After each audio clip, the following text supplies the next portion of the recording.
주를 마무리하면서 또 한 주 동안 기다리셨을 머니올라의 연블리 비밀 노트 시작해 보도록 하겠습니다. 오늘도 연미사님과 함께 하겠습니다. 안녕하세요. 네, 사장님. 안녕하세요. 네, 뭔가 바쁘고 이슈가 많은 한 주였던 것 같은데요. 네, 이번 주에 또 어떤 이슈가 있었고 그 이슈들로 인한 흐름은 어떻게 나왔는지 네, 여쭤보겠습니다. 요즘에 뭐 우리나라 증시가 어쨌든 이제 분위기는 되게 좋은 것 같아요. 물론 이제 금요일 날 또 약간 이제 미국의 금리가 좀 많이 오르다 보니까 국채 금리가 네.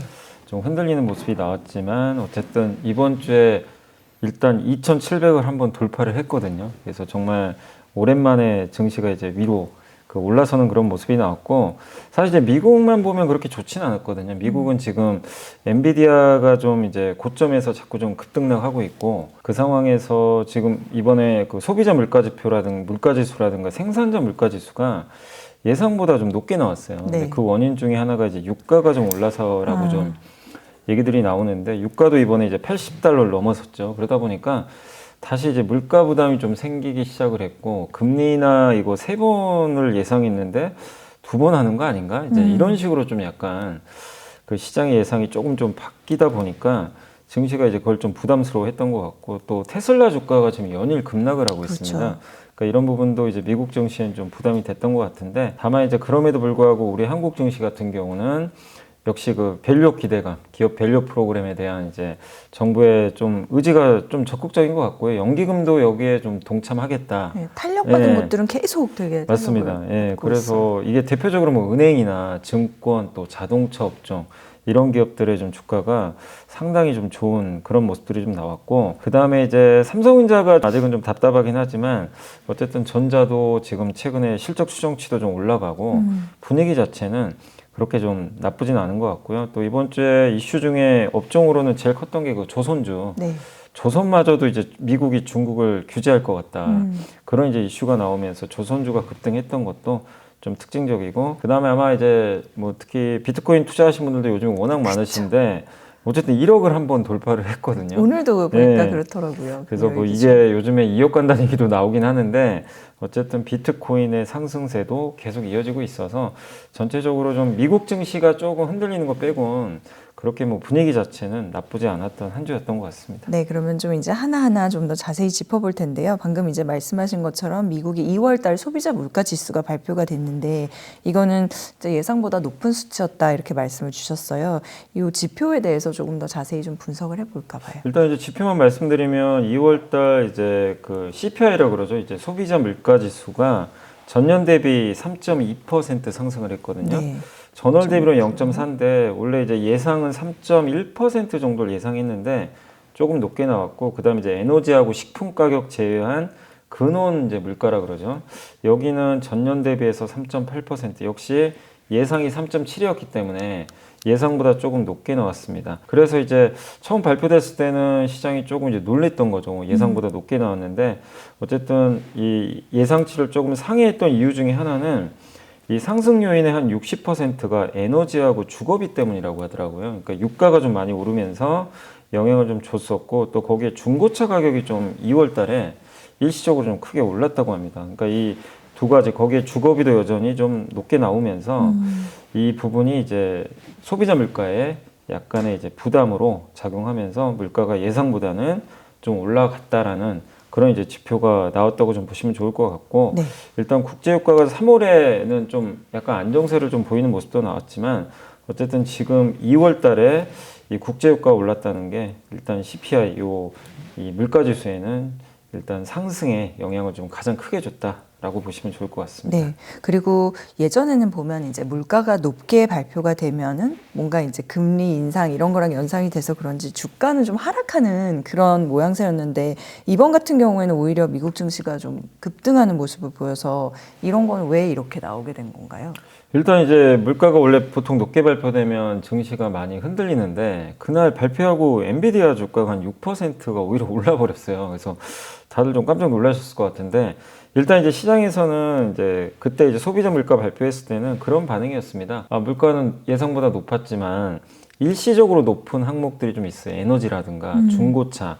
근데 이게 계속 이어지진 좀 않을 거라고 좀 봤었고요. 거기다 중고차 가격도 2월에 오른 것도 좀 일시적인 거 아닌가 이런 또 얘기들이 나오다 보니까 물가 상승이 구조적으로 계속 이어지진 않을 것 같다. 이게 좀 컸던 것 같고, 그리고 6월 달에 금리 인하 확률도 발표되고 나서 원래 70%였거든요. 근데 네. 조금 내려갔어요. 68%라서 별 차이는 없는 거죠. 그래서 6월에 인하하는 거의 그 경로 자체가 바뀌진 않았어요.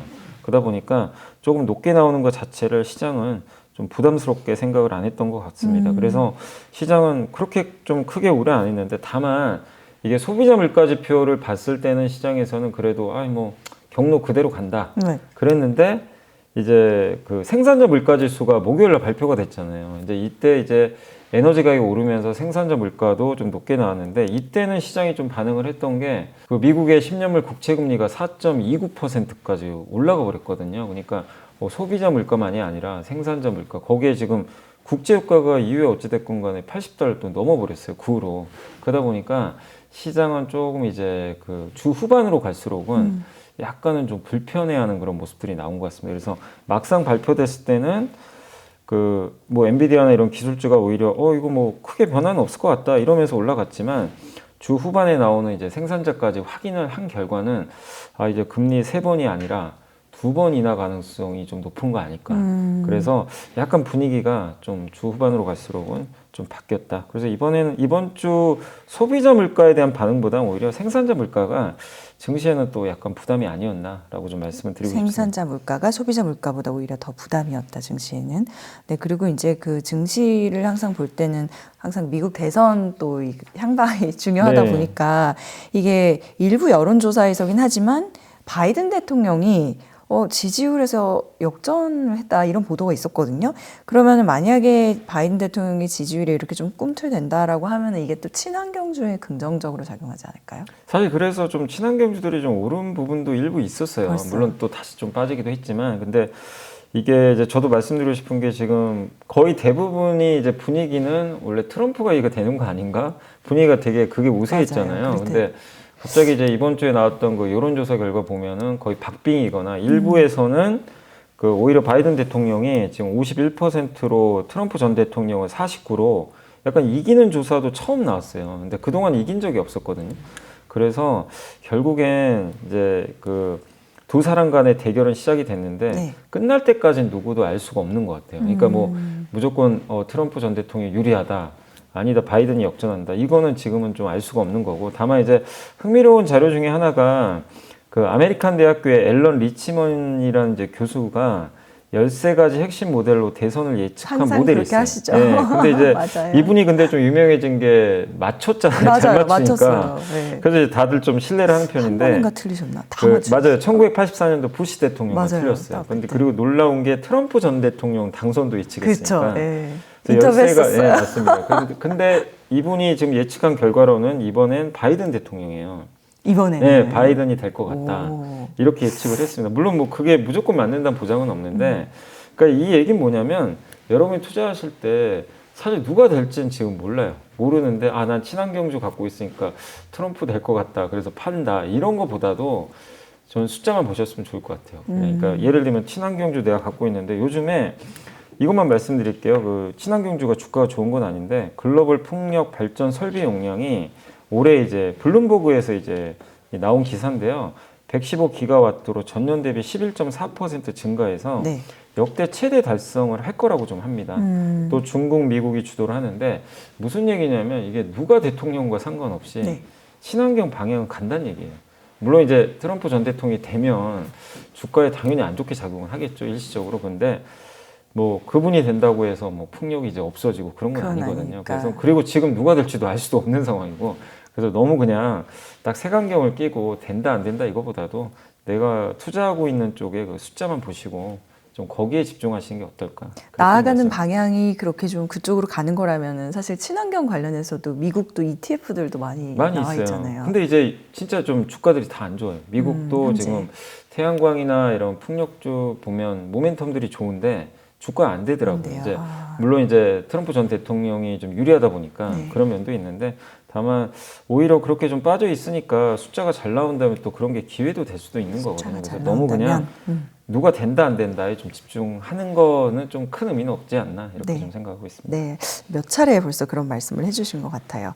그다음에 미국 정부가 또 2025년도 예산안 발표했더라고요. 이 중에서도 혹시 투자자로서 좀 주목할 만한 아니면 힌트를 얻을 만한 부분이 있을까요? 그러니까 이 공통적인 게 뭐냐면요. 저번에 중국 양해 끝났을 때 국방비 늘린다 그랬거든요. 근데 이번에도 바이든 행정부도 이번에 이제 예산안 발표하면서 뭐가 나왔냐면 25 회계년도 예산안에 이게 대통령이 이제 사용 권한, 그러니까 의회 동의를 거치지 않고 대통령이 직접 대만에 5억 달러 규모, 그러니까 우리나라 돈으로 한 6천억 되겠네요. 규모의 무기와 군수품을 지원할 수 있는 예산을 편성을 했습니다. 네. 그러니까 바로 그냥 도와줄 수 있는 거죠. 그래서 신속 지원이 가능한데 이게 이제 우크라이나에도 이런 식으로 제공을 했었거든요. 이 얘기는 뭐냐면 지금 미국 국방부에 이런 걸 보면 결국엔 대만 전쟁에 좀 대비하는 거 아닌가. 약간 이런 좀 생각을 지울 수가 없는 것 같아요. 그리고 좀 중국도 좀 이미 시진핑 주석은 공공연하게 그렇죠. 통일 얘기하고 있고 예산 계속 늘리고 있고 미국도 여기 특별예산 지금 편성해 버렸거든요.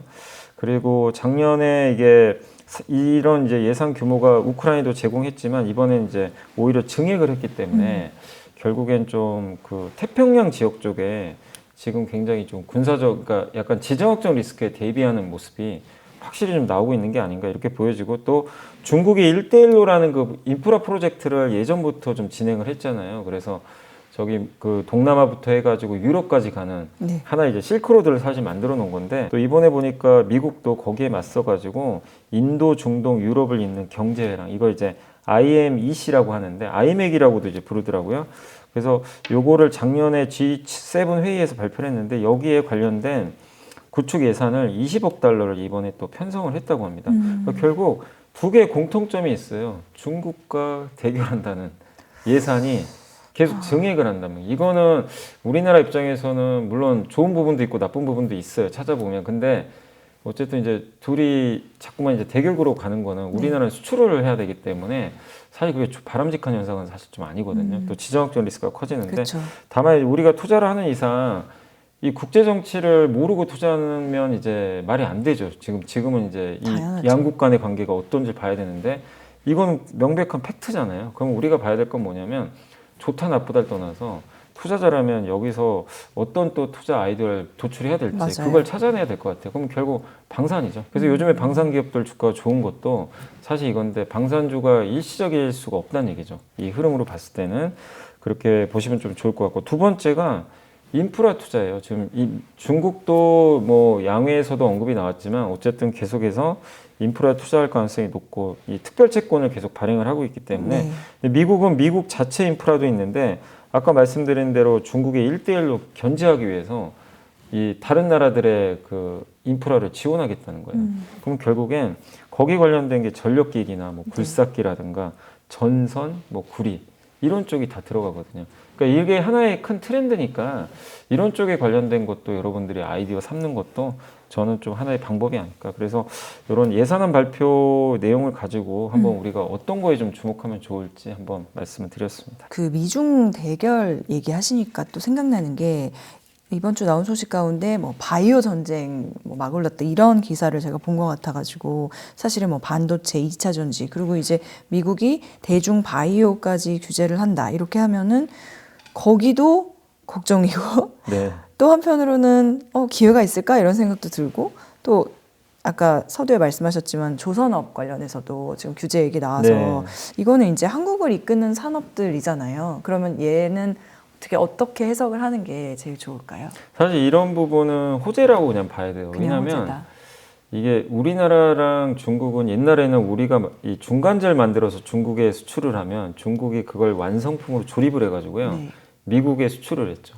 이 구조가 이제 계속 이어지다가 중국이 이제 시진핑 주석이 집권하고 나서 바뀌어 버렸어요. 뭐냐면 우리가 직접 만들겠다. 그러니까 중국이 직접 만들겠다. 너네 필요 없고. 네. 그래서 막대한 보조금을 줍니다. 거기서 제일 피해를 많이 본 회사 두 개 꼽으라면 OCI라는 기업이 있고요. 태양광 회사. 네, 태양광. 폴리실리콘 1등이었거든요. 그래서 그때 주가가 60만 원 넘었었어요. 한참 2010년인가.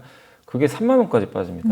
중국의 이제 공급 강행 이슈. 거기다 네. LG 디스플레이도 잘 아실 거예요. 중국의 BOE가 약진을 하면서 대규모 공급 강이 생겼고 지금 계속 적자 보고 있잖아요.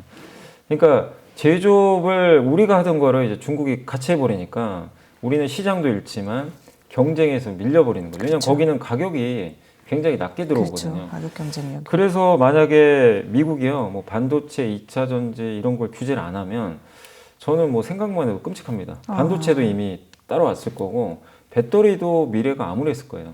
근데 어쨌든 미국은 반도체 2차 전지 규제를 해서 네. 못하게 지금 미국엔 못하게 하고 있고 이번에 또 나온 게 바이오 규제잖아요. 근데 바이오도 미국 생물보안법안이 상원을 통과했는데 물론 하원과 이제 대통령 승인을 받아야 되지만 될 가능성이 높다라고 좀 보는 이유가 여기 이제 우시바이오로직스라는 회사가 하나 있거든요. 네. 중국에 바이오 위탁 생산해주는 업체. 위탁 생산. 그러니까 주문 받아서 하는 거죠. 네네. 근데 이 회사가 중국에 어떻게 보면 이제 그 중국 정부나 군과 좀 관련이 있나 봐요. 그래서 미국인의 개인 건강과 유전 정보를 이제 취득을 해서 그거를 이제 어떻게 보면 이제 중국에다 줄 수도 있는 거잖아요. 네. 이제 미국은 의심을 하겠죠.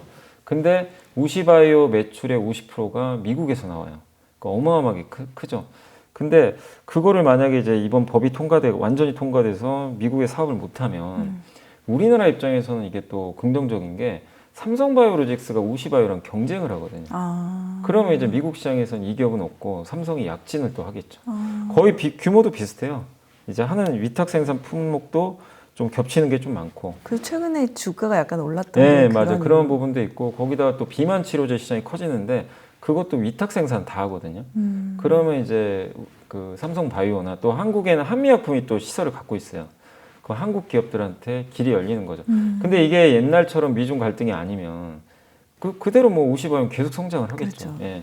그러니까 이제 이런 부분은 분명히 한국한테 호재고 또 얼마 전에 이제 뭐 이번 주죠. 중국 조선업 규제 이슈 나왔는데 이건 확정된 건 아니에요. 근데 이제 미국의 5개 노동조합, 그러니까 뭐 철강 노조나 이런 데서 배를 만드는 데 필요한 이제 그런 노조들이 이제 규제를 요청을 했어요. 미국 이제 무역 뭐 대표부 쪽에 중국의 저가 뭐 선박이나 이런 것들 때문에 네. 못 살겠다. 우리 피해가 너무 심하다. 노동자들 지금 힘들다. 이래서 제소를 한 거예요. 그래서 이제 이건 조사를 하겠죠. 그래서 이게 만약에 규제를 들어가게 되면 또 중국이 지금 조선 어쨌든 1위입니다. 점유율 기준으로.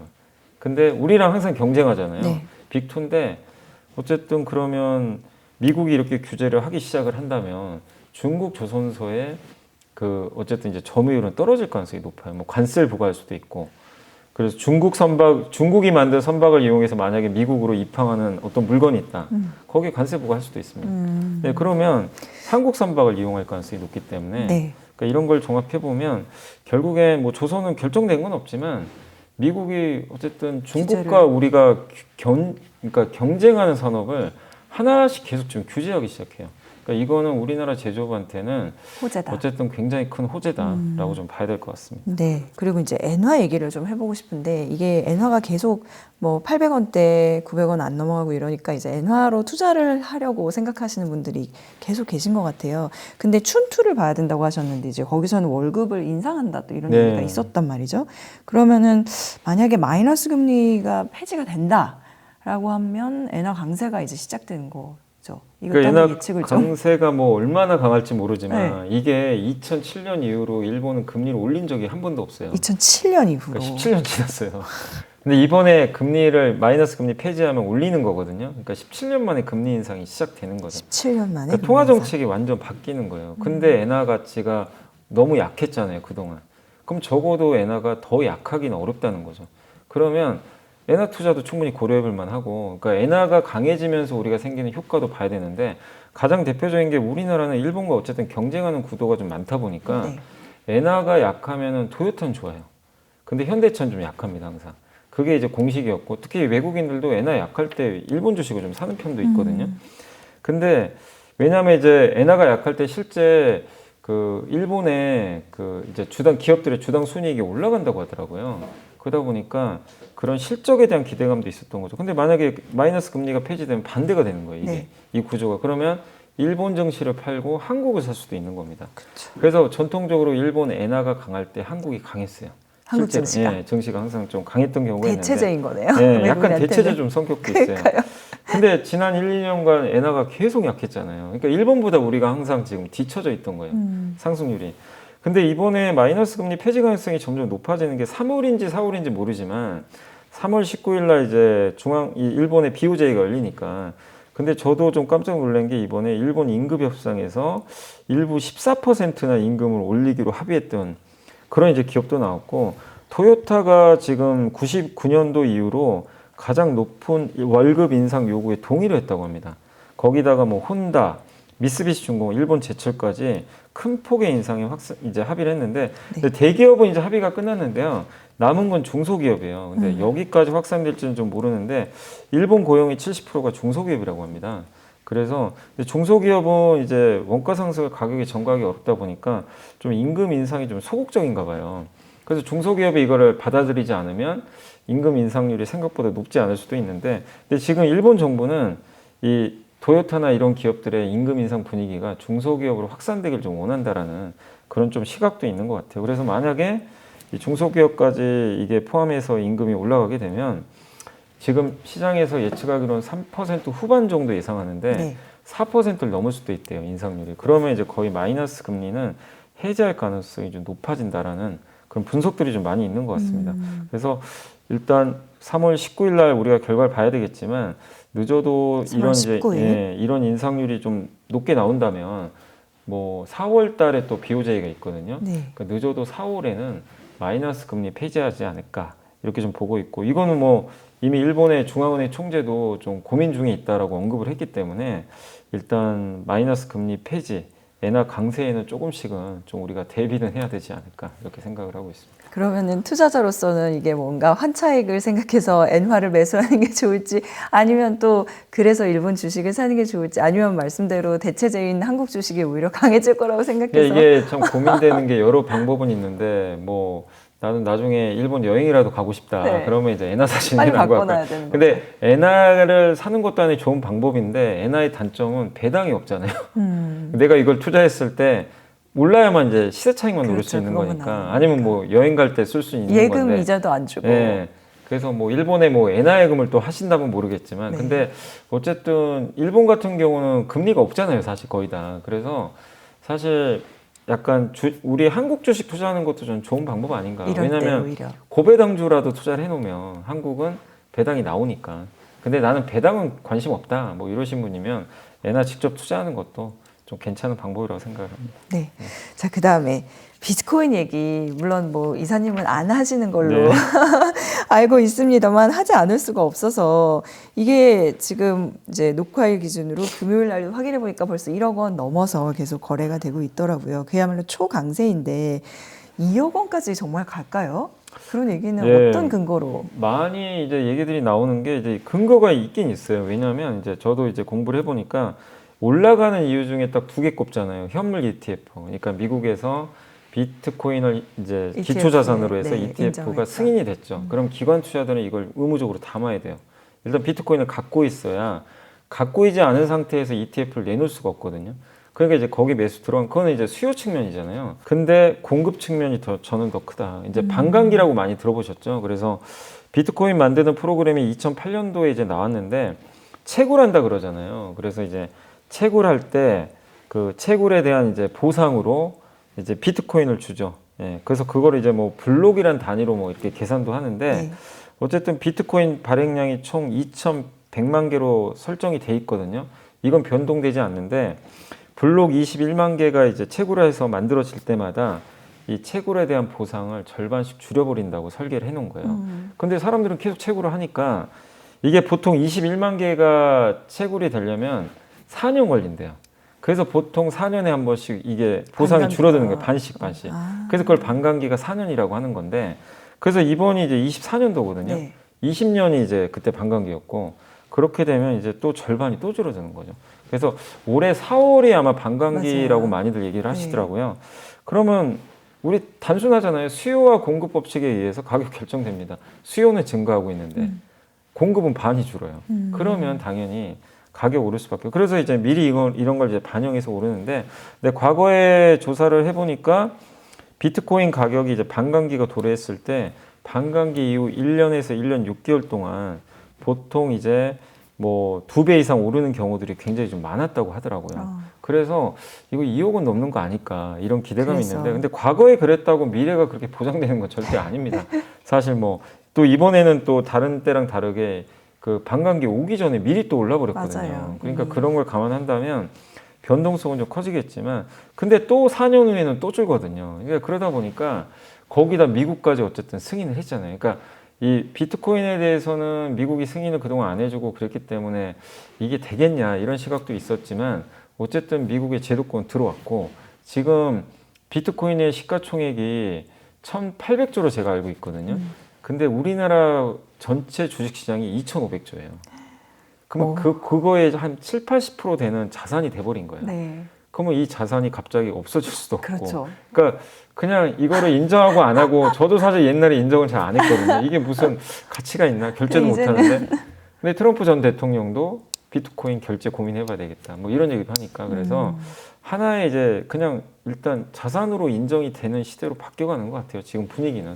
그래서 가격이 뭐 높고 낮고는 제가 뭐 예측할 능력은 안 되지만 이런 구조를 봤을 때 비트코인의 어쨌든 이제 관심들은 계속 높아질 수밖에 없는 것 같고 다만 어떤 자산이든 많이 오르면 또 항상 조정은 나오게 되니까 그런 부분은 조심은 하시되 비트코인도 한번 뭐 공부는 계속 해볼 필요는 있지 않나 그렇게 좀 생각은 하고 있습니다. 네, 최근에 1억 원 돌파 보시면서 이사님도 어떤 마음의 변화가 좀 있으시나요? 아니, 그러니까 저도 이제 공부를 해보니까 더 근데 이게 어쨌든 큰 자산이 생겨버린 거잖아요. 그러면 누구나 인정을 하는 자산이 됐고 미국 ETF 승인 보면서 우리나라는 아직 승인 지금 안 되거든요. 네. 자본시장법을 개정을 해야 돼요. 근데 뭐 이거는 또 지금 한국에서 비트코인 투자하시면 워낙 많으니까 정부에 계속 요구가 들어가면 언제든지 저는 한국에서 이것도 할 수 있다고 보거든요. 그래서 어쨌든 비트코인 근데 이제 제일 결정타는 그거 같아요. 만약에 정말 비트코인으로 결제가 되면 이건 뭐 그때는... 진짜 차원이 다른 문제가 또 될 수 있는데 그럼 진짜 화폐가 되는 거잖아요. 어떻게 보면. 근데 그것까지 갈지는 모르지만 어쨌든 좀 관심을 갖고 계속 지켜봐야 될 것 같습니다. 네, 그 뭐 코인 거래소 주식을 산다 또는 비트코인을 가지고 있는 기업 주식을 산다 뭐 이런 사람들도 있더라고요. 맞습니다. 그래서 뭐 코인베이스라든가 맞아요. 이런 것들이 좀 가격도 좀 많이 올랐는데 근데 또 그런 것 같아요. 뭐 그런 거 투자도 괜찮지만 항상 이런 얘기 많이 하거든요. 엔비디아 수혜주에서 우리나라에서 또 찾고 애플 수혜주 찾고 어떤 분은 그러세요. 애플하고 엔비디아를 사라. 굳이 왜 수혜주 사냐. 전공법으로. 네, 그게 더 성과가 훨씬 좋은데 약간 쉽고. 그런 얘기도 좀 많이들 하시더라고요. 그래서 그건 뭐 선택의 문제인데 다만 그건 좀 안 좋은 것 같아요. 그 채굴 기업들 있죠. 채굴할 때. 그 실제 채굴 기업들은 주가 빠지고 있어요. 왜냐하면 네. 이 반감기 때문에 이게 보상이 절반씩 계속 줄어드니까 결국 채굴 수요는 좀 줄 수도 있거든요. 자, 그러면 이번 주 또 외국인 기관 개인들 매수 종목 상승한 업종 한번 같이 정리해 보죠. 네, 먼저 이번 주 외국인들이 많이 매수한 주식 10개 종목을 살펴보겠습니다.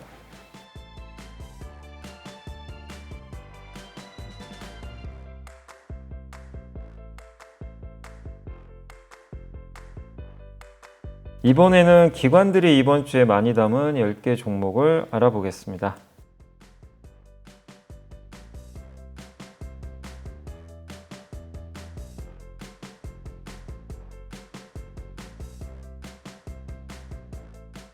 이번에는 개인들이 이번 주 가장 많이 산 주식 10개 종목을 살펴보겠습니다.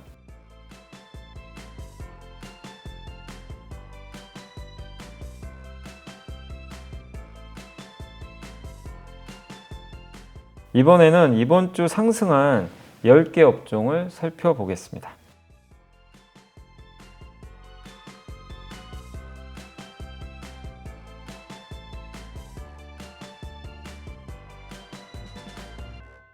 네, 바로 이야기해 주신 이번 주에 상승한 10개 업종 중에서 이제 이 흐름이 조금 더 계속 갈 거다라고 보시는 분야는 어디인가요?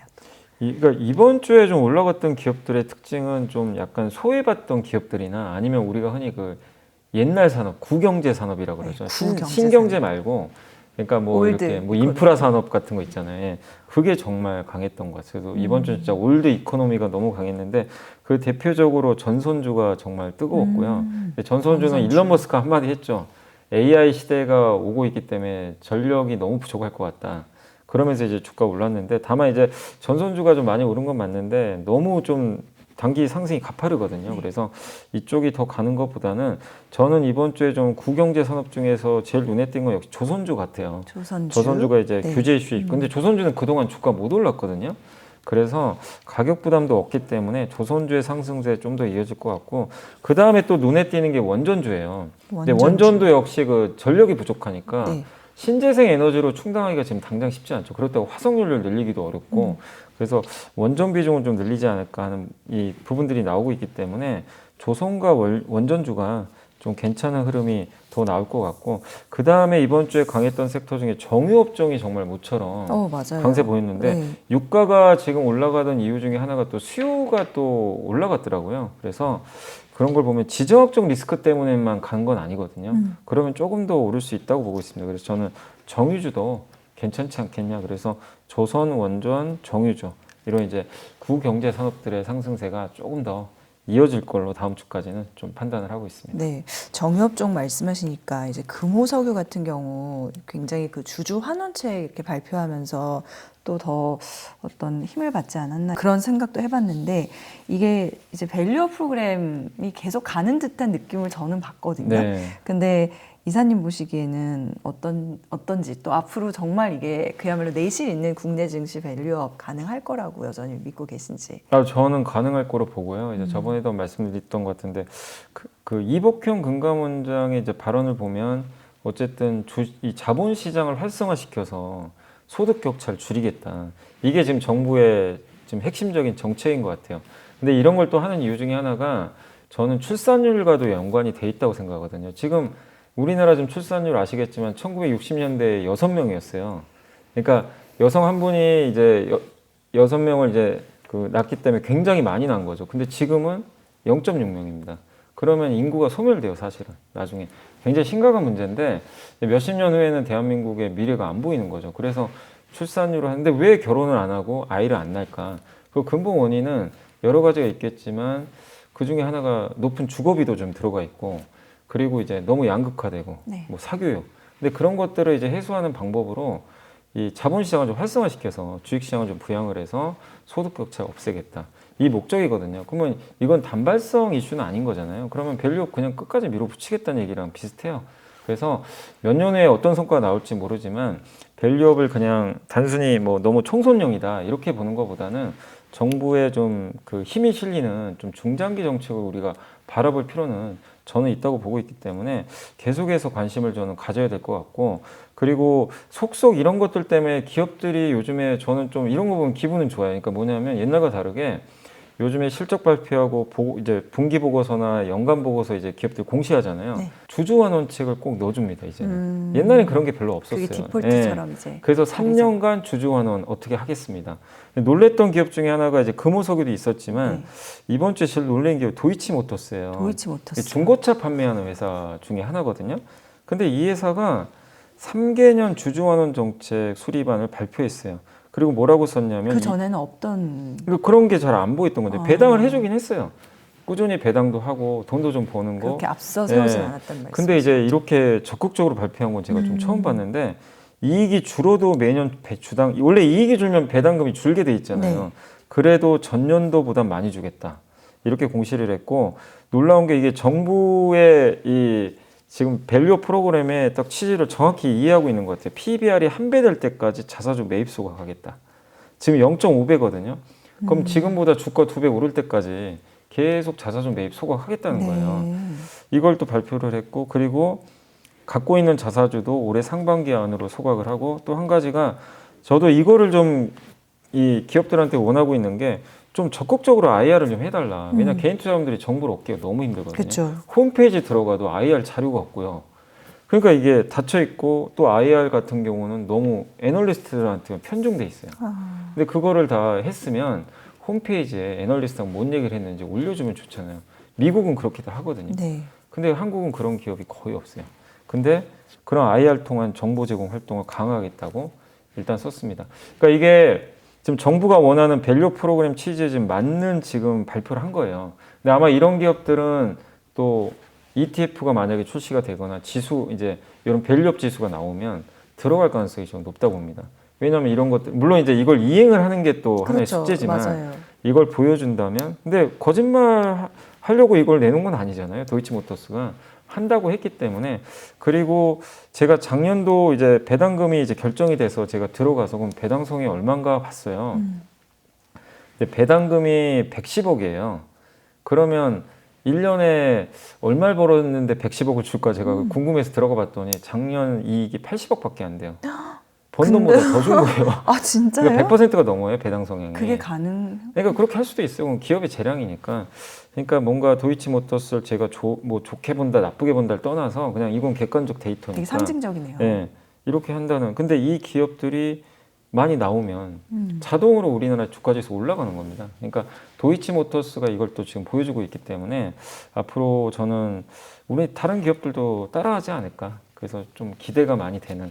좀 밸류 프로그램이다 이렇게 좀 판단을 하고 있습니다. 근데 기존에 보면 이제 이런 밸류업에 해당되는 주식을 들고 있는 사람들 입장에서는 지금 많이 오른 상태잖아요. 네. 그것도 꽤 이제 단기간에. 네. 그러면 사실 지금 더 또 투자를 한다는 게 되게 어렵게 느껴질 수도 있어서 네. 이럴 때 투자자로서의 조금 그런 액션 전략이랄까? 어떤 접근 방식이 좋을까요? 이 관건은 그거예요. 이제 일본 사례를 보면 단지 PBR이 낮은 기업 중에 주가 막 두세 배 올랐던 기업들이 있는데 그 옥석이 가려졌거든요. 작년에 보면 일본도요. PBR 0.2배 간 0.45배 가고 단기간에. 근데 다시 원위치 됐어요. 왜냐하면 돈을 못 벌거나 주주하는 의지가 없는 기업들은 네. 결국 원위치입니다. 그러니까 여러분이 봐야 될 거는 많이 오른 건 좋은데 그 안에서 현금 여력도 있고 그리고 사업 구조가 단단해야 돼요. 그러니까 돈을 꾸준히 벌 수 있는 기업이어야 돼요. 그래야 주주 환원을 할 거 아니에요. 그런 사업 모델을 갖고 있고 이 도이치모터스처럼 주주하는 의지가 있는지 공시에 나와 있잖아요.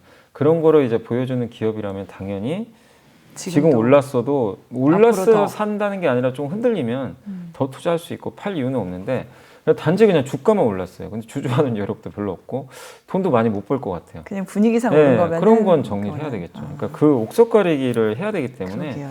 이건 항상. 기업마다 다 다르다라고 판단을 해야 될 것 같습니다. 네. 자, 그러면 오늘 방송은 이번 주 여미사님께서 선정한 보고서로 마무리하도록 하겠습니다. 네, 이거는 이제 미래에셋증권의 이미석 연구원님이 쓰신 자료인데 라이브 시대의 도래와 커져가는 중국 커머스. 요즘에 뭐 알리나 막 이런 것들도 많이 들어오긴 하는데 근데 이제 여기서 나왔던 내용 중에 라이브 커머스라고 요새 유튜브도 막 이제 쇼핑하잖아요. 맞아요. 유튜브에서도 하고 네이버에서도 라이브 쇼핑하고 이 시장이 굉장히 커지고 있다. 근데 우리가 이런 보고서를 봐야 되는 거는 유통시장은 성장을 못 하잖아요. 전체 시장은 이제 막혔는데 그럼 그 안에서 성장하는 시장이 또 따로 있어요. 유통 안에서도.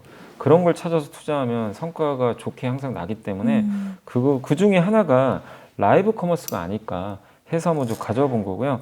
국내 라이브 커머스 시장 규모가 지금 3조 원이고 2026년까지 아마 10조 원까지 그럼 앞으로 3배 정도 성장을 한다는 얘기니까 굉장히 좀 고성장을 할 것 같고요. 연평균 성장률이 지금 50% 정도 나오거든요. 근데 지금 전체 전자상거래 성장률은 10%가 좀 안 돼요. 네. 그러니까 여기보다 이제 라이브 커머스가 확실히 커지고, 근데 그 안에서도 유튜브 쇼핑이 좀 커지고 있다. 그래서 28년도 기준인데 6.7조 원까지 아마 거래액이 늘어날 걸로 일단 좀 보고 있는 것 같은데요. 그래서 라이브 커머스 시장은 현재 침투율이 1.3%거든요. 그래서 26년도까지 봤을 때는 전체 전자상거래 중에서는 3.4까지. 근데 이거는 그 투자할 때 굉장히 좋은 아이디어 중에 하나가 침투율이 낮은 산업을 투자하시는 게 좋아요. 왜냐하면 확장성이 그러면 높아지거든요. 침투율이 너무 높으면 성장이 이미 끝난 거예요, 사실은. 근데 1.3에서 3.4면은 거의 3배 가까이 성장하는 거잖아요. 그러니까 충분히 라이브 커머스는 이제 그런 좀 분위기이기 때문에 괜찮다로 좀 보고 있고, 그리고 이 주요 브랜드들이 요즘에 이제 뭐 보시면 TV에 광고하는 경우는 그렇게 좀 예전 같진 않은 거죠. TV 시장이 많이 위축돼 있다 보니까. 그러면 요즘에 특히 MZ 세대나 특히 Z 세대라고 하잖아요. 이분들은 TV를 거의 안 보죠. 잘 안 보고 뭘 보냐? 유튜브, 틱톡. 그 안에서도 숏폼을 봅니다. 네, 예, 굉장히 짧은 콘텐츠 소비가 늘어나는데 거기서도 이커머스가 도입돼서 그 짧은 영상을 통해서 광고를 하고 있죠. 상품 판매를 하고 있고. 그러면 라이브 커머스는 시장이 커질 수밖에 없는 흐름으로 좀 갈 수밖에 없고, 또 이 유튜브 생태계가 인플루언서 생태계잖아요. 이제 그분들이 영향력이 되게 큰데 요즘에 또 소비 중에 하나가 디토 소비라고 좀 있잖아요. 디토 소비가 나도 소비거든요. 나도 따라하는 소비인데 디토, 나도. 예. 그러니까 저도 이제 뉴진스의 디토라는 음악을 듣고 그냥 노래만 좋아가지고 디토가 뭔지 몰랐어요, 사실. 근데 이제 디토가 나도란 뜻이더라고요. 네, 디토. 그러니까 따라한다는 뜻인데 누굴 따라하냐면 인플루언서 같은 이 사람들이 어떤 제품을 추천해요. 그럼 믿고 사버리는 거예요. 근데 그것도 하나의 나의 시간을 단축시켜주죠. 아, 내가 뭘 살까 고민하는 게 아니라 아, 이분이 검증해 줬으니까 나 그냥 따라가겠다. 일종의 큐레이터 예. 역할을 한 거죠. 그러니까 이제 유튜브 인플루언서의 역할이 커지는데 유튜브가 이걸 정확하게 파악한 거죠. 그래서 여기에 쇼핑 시스템을 도입을 해버린 거예요. 그래서 이분들이 추천도 하고 자기 또 쇼핑몰을 연결해가지고 네. 판매도 하고 그러면서 실제로 제품 구매율이 크게 증가하고 있다고 합니다. 원래 일반 전자상거래 구매 전화율이 0.3에서 1%밖에 안 되는데 여기는 5에서 10%나 된대요. 그래서 전환율도 굉장히 좀 높은 편이기 때문에 그래서 실제로 여기도 자료에 나와 있었지만 80만 그 패션 유튜버 중에 그 이 쇼핑 그 소신 사장이라는 그 유튜버가 있는데 이분이 운영하는 비심플이라는 그 쇼핑몰이 있대요. 이거를 유튜브랑 이제 연동을 해서 했더니 매출 라이브 접속자 수가 4,000명이고 나흘간 매출이 18배나 급증을 했다고 합니다. 그러니까 그만큼 인플루언서 이 쇼핑에 어떤 이제 파괴력이 점점 커지고 있는 거죠. 그래서 여기서 이제 나온 아이디어는 결국 유튜브 이 생태계가 쇼핑 쪽으로까지 이제 커지고 있으니까 그런 쪽에서 좀 수혜를 받는 기업을 한번 살펴보자. 그래서 네. 대표적으로 카페24.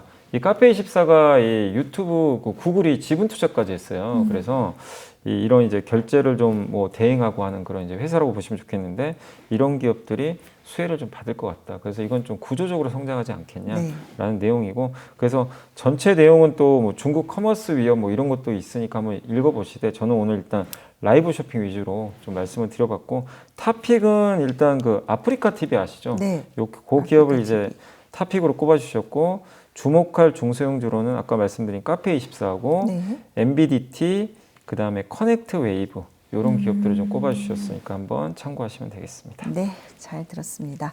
와, 이번 주도 뭔가 되게 빨리빨리 많은 것들을 커버하고 왔는데요. 내일은 또 어떤 내용으로 말씀을 나눠주실지 기대가 됩니다. 저희는 그러면 내일 다시 뵙도록 하겠습니다. 이사님 감사합니다.